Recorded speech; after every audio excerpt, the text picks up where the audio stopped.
Hey friends, Janky here, and I am back with more Janky at PAX.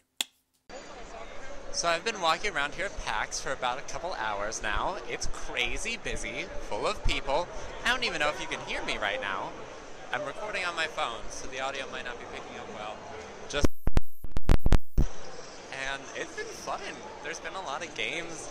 I checked out a couple that I didn't have appointments for, and then I had 2 appointments. Now I'm making my way to my next appointment, which is taking some time, but I'm going to stop and play a game. So I'll talk to you guys later.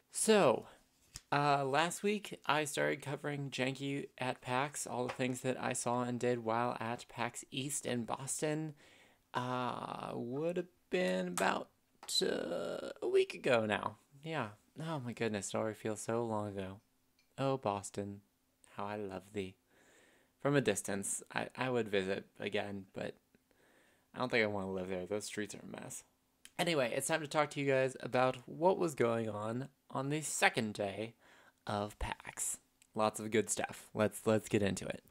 Okay, so first off, I woke up on time, which was nice. Because the first day, I don't know if I mentioned this in the last Janky at PAX video. I overslept the first day. So I had to catch like the 9 o'clock bus, which worried me because I still had to get like my media badge and everything. It actually wasn't a huge deal because it's very easy to pick up the media pass. Literally all you have to do is just walk up to the pass counter and be like, yo, I need to pick up a media pass, please. And they're like, business card and ID? And I'm like, oh, thank you. And then walk away with my media pass. This is all beside the point. The main point of this story is that I actually managed to wake up on time, get ready, get all my stuff packed up because I was leaving Sunday night. So I had to take all my carry-on with me. And I headed out for PAX and I caught the 8 o'clock shuttle over to the convention hall, which was sweet. So I get to the convention hall, of course. Very little is open at 8 in the morning. They're kind of getting the convention ready for the day. Even the media room doesn't open until 9 o'clock, so I was just kind of wandering around, checking the biz out and whatnot, just sort of seeing what's what and enjoying, and also eating croissants and drinking some coffee because I needed it. So then, this day, day 2 of PAX, I thought that I could get in through the media entrance. Not that there is a media entrance, but I thought I could get through like the upper floors to get down to my appointments because I was like, maybe yesterday. The reason I was caught in that giant line is because I just didn't know the secret media entrance. Turns out I was wrong, and I had to wait in an even longer line to get in this day. And also Jack was autographing like first thing day 2 of PAX, and the line was capped before the doors even opened for the expo hall. They're just like, nope, line's closed for Jacksepticeye. And I'm just like, aw, that's sad. I was thinking about going to see him, but I guess not. So it all worked out. The point is that I got in at like 10:15 or something like that. I don't know. And I just ran for Snake Pass, which, by the way, is a charming game. Haha, snake jokes, because snake charmers. No, but seriously, this game is so cool. It's made by some Australian devs, if I remember correctly. They were Australian, I think. Sumo Digital. Sumo Digital is the one who makes the game. And it's a platformer that involves no jumping because you play as a snake. Yes. It's actually a really cool concept. It's like sort of, you have to move up through these levels. Here's how the story was explained to me by the dev. You are a snake, and all the animals have migrated up to the top of Snake Mountain for winter or something. I don't know. But the point is that there's a teleporter that takes you right there. And by the time you wake up and realize everyone's already gone, the teleporter closes right before you can get to it. So you, being a snake, with a hummingbird friend, actually, because there's a hummingbird friend involved, you decide to take the long way up the mountain.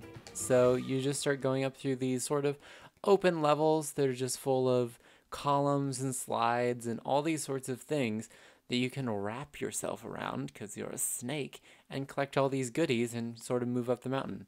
And then I think there's also some other thing going on, maybe a mysterious background figure. I'm not really sure. But what I do know is that I played it and it's sweet.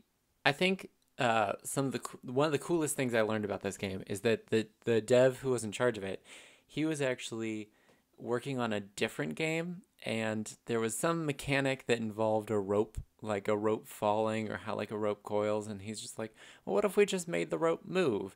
And so he just started like playing around with his rope, and he was just like, how could we make a rope like a protagonist? And he's like, why don't we make it a snake? And apparently he has 2 pet snakes. So he like designed the entire mechanics of this game around his 2 pet snakes because he understood like the biology mechanics of how snake worked, which was a total selling point for me because as a scientist, I'm totally all up in that. Like, dudes, if you hit me with some biology, I am up in that biz. Like, love it. And plus, it just has a very 90s feel to it. Like that sort of cartoony, cool, open world, platformy thing going on for it. And just in general, the game is really cool.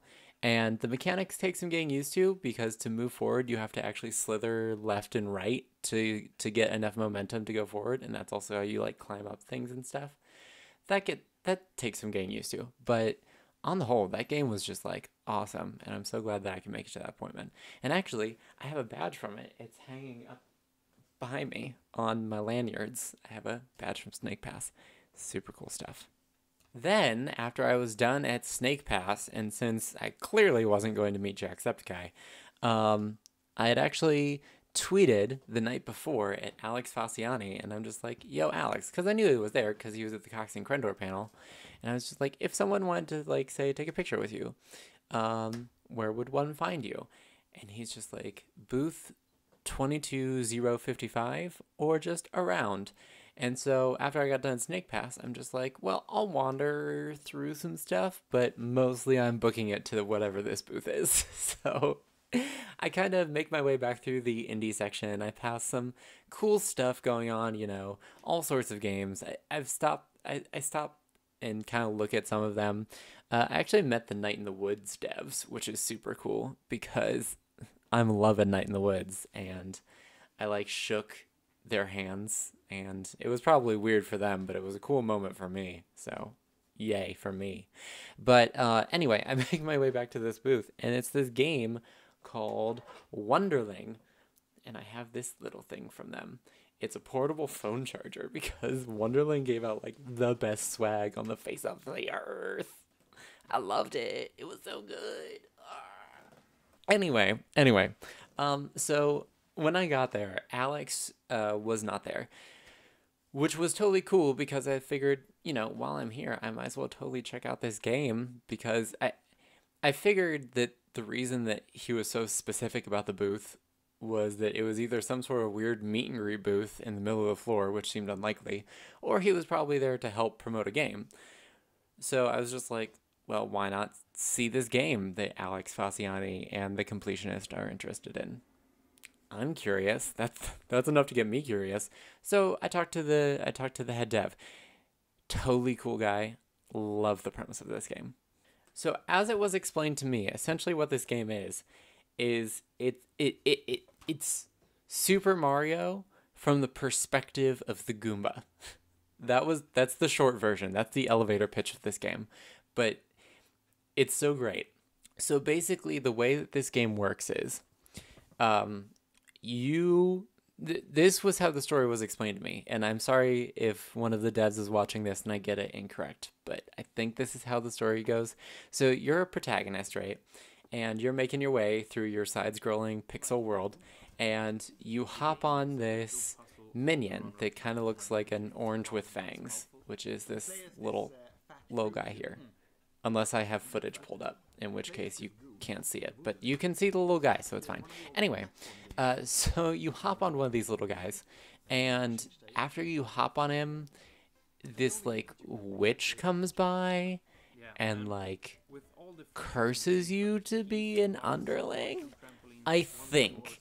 I think that was the premise of the story, but I'm not sure. Anyway, what I do know is that you're cursed, and you have to collect these little orange globes because it's like you're on a timer, and you have to collect these orange globes to give yourself more time to reach the end of the level.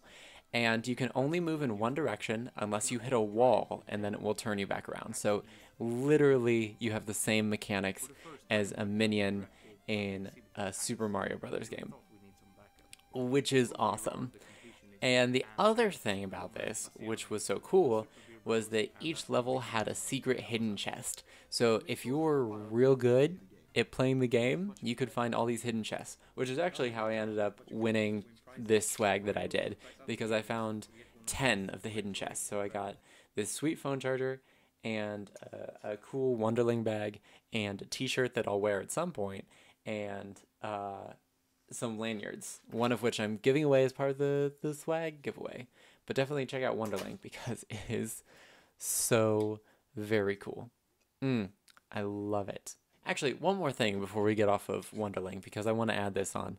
What I really like most about it, and here's what I like most, is that much like those old Super Mario Brothers games, it actually requires timing and skill. Not to say that video games today don't require timing and skill, because they do, and really good video game players, they show that off all the time, and it's great and it's marvelous and it's wonderful. But on the other hand, on the other side of things, like, there are a lot of RPGs out there where, yeah, there are moves that you can learn and be like super good at the game and be like badass and whatever, but for the most part, you can make it pretty far on just hacking and slashing your way through stuff. Like, if you wanted to hack and slash through a game, you probably could hack and slash through a game. And I think that there's some of that in a lot of games that come out these days, right?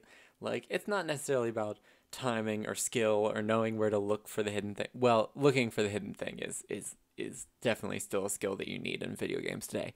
But there's still a lot of, like, you don't necessarily need really good timing or really good skills or anything like that to make it through a game. This game is all about timing and skills. It's all about making the right move at the right time, rationing everything out so that you can find the hidden chest and still make it to the exit on time. It is like, it's beautiful. It just brings that back. And I feel like I haven't really played a game like that in a while that really actually requires me to, like, get good at it, like, in a way where I actually have to, like, okay, so I timed this wrong this time, but now I know where I need to jump here, and, you know, that sort of thing. And I really appreciate that about this game, and it's one of the things I love most about this game. So I don't think there's a release date for it yet. If I find one, I'll definitely post it with the video, but definitely check this game out if you guys get the chance, or if you hear anything about it or anything like that. It's not out yet, obviously, but you can find Retroid Official at Retroid Official on Twitter, and yeah, follow them, and you'll hear more about Wonderling, I'm sure. But just a great game. Love that game. Anyway, so I get through playing the demo with one of the devs. While I'm playing the demo, I hear Alex Falciani arrive behind me, and I behave in the most awkward way possible. So I get done with the demo. Everything's cool. Then I make a move to, like, talk to Alex, but he starts talking with some friends, and I'm too nice to interrupt. So I just stand awkwardly behind him. After like 5 minutes, I think he senses me there, and he, like, shifts off to one side because he thinks he's just, like, blocking my exit, because at this point the booth is a little more crowded. And I'm still standing there, and he kind of, like, side glances at me, but I still don't say anything because he's talking to his friends and I don't want to interrupt. And then some other guy, like, walks up to him and is just super cool about it. He's just like, "I'm sorry to interrupt, but can I take a picture?" And Alex is cool about it, and I'm just like, I'm a the worst for standing here like a creep and not just approaching him about it. So I approach him about it. Then I realize that from taking video and photo on my phone, I don't have space. So I'm standing there like a tool trying to make space on my phone for a picture with Alex. And eventually he's just like, you know what? You know what? How about I take a picture on my phone and then I just post it to Twitter? You just give me your @ and then I'll post it to Twitter. And then, yeah, it'll be cool. So I get a picture with Alex Falciani, and the best part is the tweet that he sent with it was, "Where am I?" Because I told him about how my friends and I have gotten so much mileage out of him saying that phrase during this multiplayer mayhem where they were playing Abrica, and he like died while he respawned, so he was like super messed up. Anyway, I feel super bad about it because it felt like a real awkward interaction, and I felt real bad for Alex. And then by that time, the completionist had showed up. Gerard had shown up, and I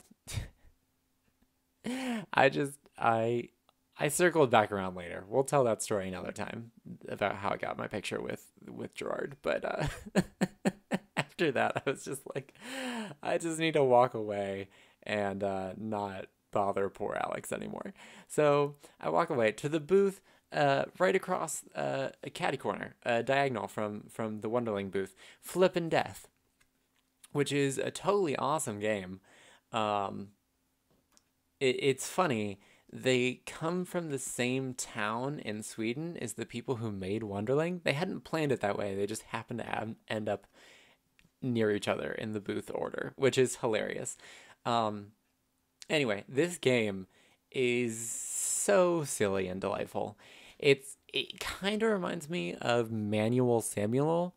It's not the same people who made that game, but it's that same sort of humor and style. But basically, it's about this teenage girl who dies.